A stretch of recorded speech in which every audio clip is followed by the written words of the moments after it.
Hi guys, Paul Michaels from Real Dog Training and Big Game Indicating Dogs. Today's video, do yourself what you want your dog to do. We talk about this in the Deer Dog Blueprint quite a bit. Later on in the series when we're fine tuning, I think in part 8 we got some really nice stuff on it of walking with Print, and I speed up a little bit and take my eyes off him, so he speeds up and takes his eyes off me and just starts drifting off. I slow down, focus on him again, he slows right down and focuses on me again.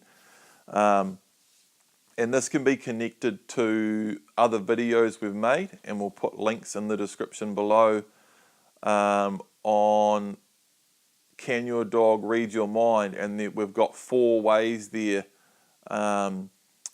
Body language is a huge one, and you know, they pick up on our tone of voice, they pick up on, and they can even smell our emotions through their vermonial organ or whatever it's called. I pronounced it right in the other video. And like all these other levels that modern science can't even, hasn't even identified yet. So this is hugely important for hunting, and particularly deer dogs, and particularly earlier on and with new hunters that haven't got a huge amount of experience themselves.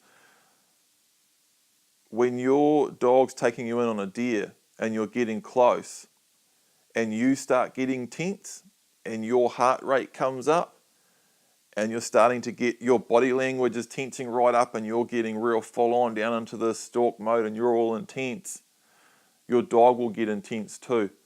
And as soon as you start to get a little bit desperate and you want to rush in and you feel like the animal may be getting away, the wind might be sketchy or it might be moving off, and you start moving in really looking for that shot, your dog picks up on that and just will do the exact same thing.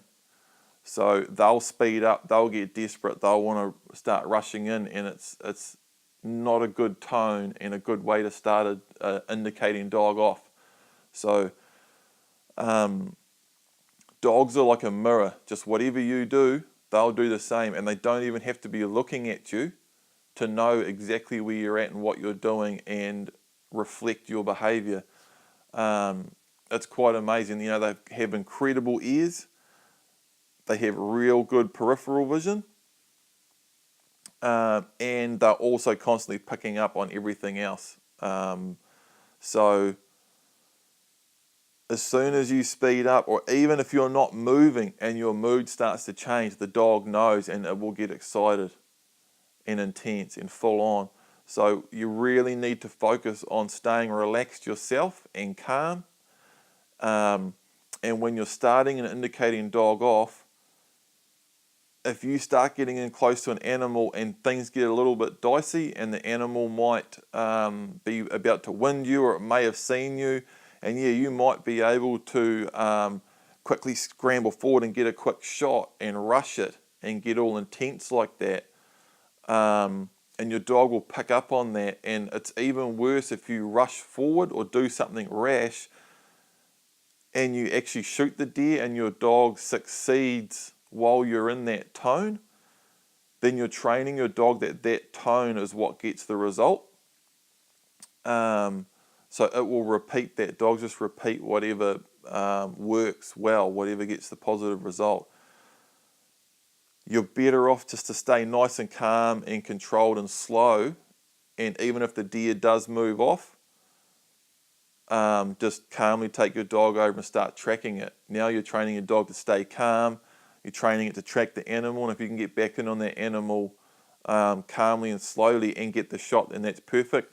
If you don't get the animal that day, that's fine too.